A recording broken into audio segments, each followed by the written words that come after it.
Chengannur കുറിച്ചിമഠം Bangalore road ആണ് ഇത്. ഇവിടെയുള്ള ഒരു ചെറിയ ചായക്കട. ആ ചായക്കടയ്ക്ക് മുന്നിലാണ് നമ്മളിപ്പോൾ നിൽക്കുന്നത്.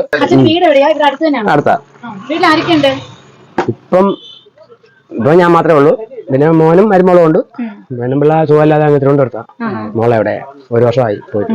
സഹായിക്കാൻ ആരുമില്ല. ഞാൻ 7:15 വരെ ഇവിടെ. ഇവിടുത്തെ അച്ഛന്റെ ചായയും പരിപ്പുവടയും എന്ന് പറയുന്നത് സ്പെഷ്യലാണ്. ഇപ്പൊ അറിയപ്പെടുന്നത് ബാംഗ്ലൂർ റോഡ്. നല്ലൊരു വെറൈറ്റി പേരല്ലേ ബാംഗ്ലൂർ റോഡ്. അച്ഛൻ എത്ര കാലമായിട്ട് ഇവിടെ കച്ചവടം ചെയ്യുന്നു? ഇവിടെ ഇപ്പൊ ഒരു 12 വർഷം. 12 വർഷമായിട്ട്. എങ്ങനെയുണ്ട് കച്ചവടം? ഇപ്പം വളരെ മോശം. ഇപ്പം പൊതുവെ മോശമാണ്. നമ്മുടെ ഈ കടയുടെ പ്രത്യേകത പറഞ്ഞു കഴിഞ്ഞാല് ഇപ്പോഴത്തെ പുതിയ മോഡേൺ ഹോട്ടലുകളും ചായക്കടകളും അതുപോലെയല്ല. ഇത് വിറക് വെച്ച് കത്തിച്ച് പുകയോട് കൂടിയ നല്ല ചായ, പുക മണക്കുന്ന നമ്മുടെ പഴയകാല ചായ. ഇത് കുടിക്കുക എന്ന് പറയുന്നത് തന്നെ ഒരു ഭയങ്കര ഒരു ടേസ്റ്റ് ആണ്. ഇത് വെറും നാടൻ കട. അതെ, നാടൻ ചായ. ഇന്ന് നമ്മുടെ സമൂഹത്തിൽ കാണാൻ പറ്റാത്ത ഒരു സംരംഭമാണ്. ഈ അച്ഛനാണ് ഈ ചായക്കടയുടെ ഉടമസ്ഥൻ. നമ്മുടെ പ്രേക്ഷകരോട് പറയാനുള്ള എന്താണ്? എന്തോ പ്രത്യേകിച്ച് പറയാനൊന്നുമില്ല. ഇതുവഴി പോകുന്നവര് ഇവിടെ നിർത്തുക, ചായ കുടിച്ച് അതിന്റെ രുചി അറിഞ്ഞിട്ട് പോവുക. ഹായ് സുഹൃത്തുക്കളെ, ശശി എന്നാണ് ഈ അച്ഛന്റെ പേര്. വർഷങ്ങളായിട്ട് ഒറ്റയ്ക്ക് കച്ചവടം ചെയ്യുന്ന ഈ അച്ഛന്റെ കട ചെങ്ങന്നൂർ കുറിച്ചിമഠം ബാംഗ്ലൂർ റോഡിലാണ് ഉള്ളത്. ഭാര്യയുടെ അസുഖം കാരണം ഒറ്റയ്ക്ക് കിടന്ന് കഷ്ടപ്പെടുന്ന ഈ അച്ഛനെ നമ്മൾ പ്രോത്സാഹിപ്പിക്കുക തന്നെ വേണം. ഈ പ്രായത്തിലും ജീവിക്കുവാൻ വേണ്ടി സ്വന്തമായി ചായയും പരിപ്പോടയും മറ്റു പലതരത്തിലുള്ള കടികളും ഉണ്ടാക്കി കച്ചവടം ചെയ്യുന്ന ഈ അച്ഛനെ പോലെയുള്ളവർ സമൂഹത്തിൽ ഒരുപാട് പേരുണ്ട്. ഇങ്ങനെയുള്ളവരെ നമ്മുടെ സമൂഹം അംഗീകരിക്കുക തന്നെ വേണം.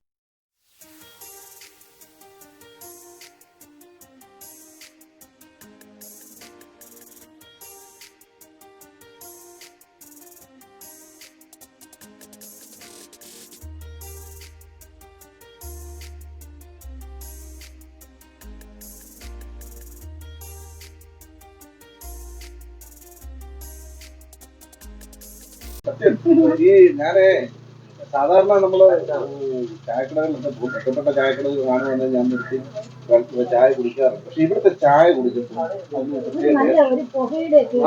നമ്മുടെ ഗ്രഹാതുരത്വമായിട്ടുള്ള വളരെ മനോഹരമായിട്ടൊരു ചായ. ഞാൻ അങ്ങനെ എല്ലാവർക്കും ചായ എനിക്ക് കുടിക്കുന്നത് താല്പര്യമില്ല. പക്ഷെ പുള്ളിക്കാരൻ എടുത്തു തന്ന ചായ വളരെ അടിപൊളിയാണ്. നിങ്ങളും ചായയൊക്കെ കുടിച്ചു, വടയൊക്കെ കഴിച്ചു. ഇനി ഞങ്ങളുടെ നാട്ടിലേക്ക് പോവാണ്. അച്ഛാ, അപ്പൊ ഞങ്ങൾ പോയിട്ട് വരട്ടെ.